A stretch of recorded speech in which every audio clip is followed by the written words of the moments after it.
This video is brought to you by StoneAgeGamer.com, a fantastic site for retro games, systems, accessories, and more. Be sure to check out StoneAgeGamer.com. Skip it up and that up.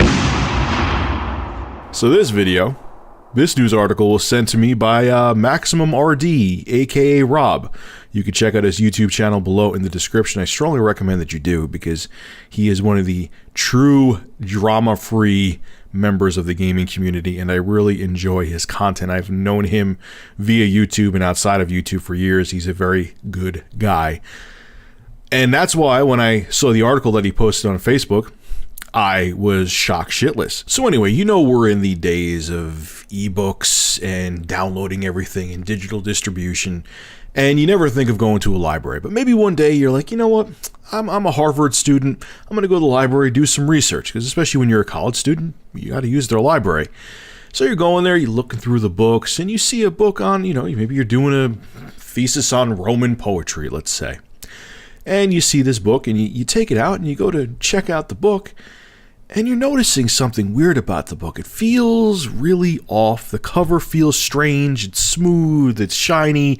I mean, you've seen leather before, but this is just a little different. Well, you come to find out something about that book.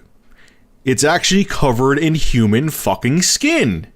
I shit you not. I thought this was trolling. I thought maybe it was a fake article. Nope, it's 100% real. Harvard has several books that are actually bound in human flesh. I shit you not. A few years back, Harvard librarians discovered that the covers of 3 of the books in their 15 million volume collection were bound not with leather, but with tanned human flesh. One of the books contains Roman poetry, another presents French philosophy, and the third is a treatise on medieval Spanish law. And here is the shit kicker.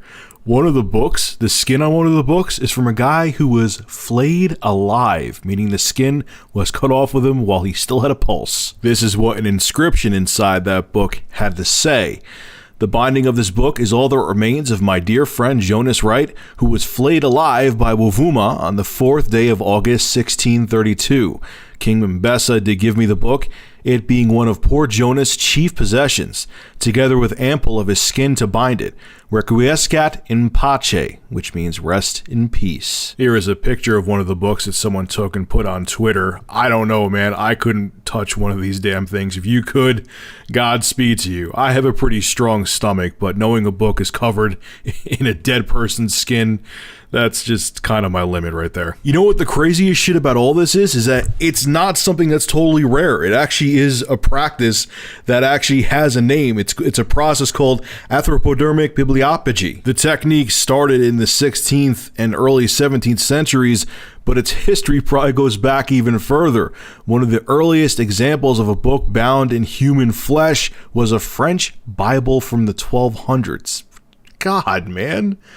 No pun intended. Historians say that many of the books they found were actually medical books that were covered in human flesh. A lot of times these physicians back in the day, to honor the cadavers or the people that they used for their medical research, they would cover their medical books in their flesh to kind of thank them for letting them use their bodies for research. Look, I get our society, especially in the past couple hundred years, has evolved greatly, and things that happened a few hundred years ago to us seem very creepy and very foreign.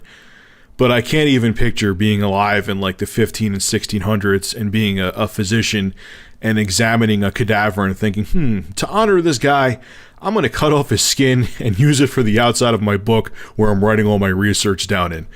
I don't know, if someone handed me a book that had the skin of a dead guy on it, I probably even back then would want to vomit. I don't know. I don't see this as a good idea or a great way of honoring somebody. I understand cultures change and we've evolved as a society and as a species, but oh man, especially the poor guy that was flayed alive. Like, what a freaky, creepy punishment. Your skin's cut off of you while you still have a pulse, and they make a book out of it.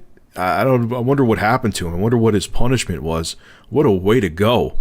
And to the person who was friends with him, imagine receiving that book. Like, yeah, we killed your friend and cut his skin off while it was still alive. This is what you could remember him by. Enjoy the book, by the way. I don't know, man. Weird stories like this make me realize how far we've come. And it also makes me realize, yeah, we may walk around with iPhones and Android phones and think we're so advanced, but we are still one big weird pack of apes, man.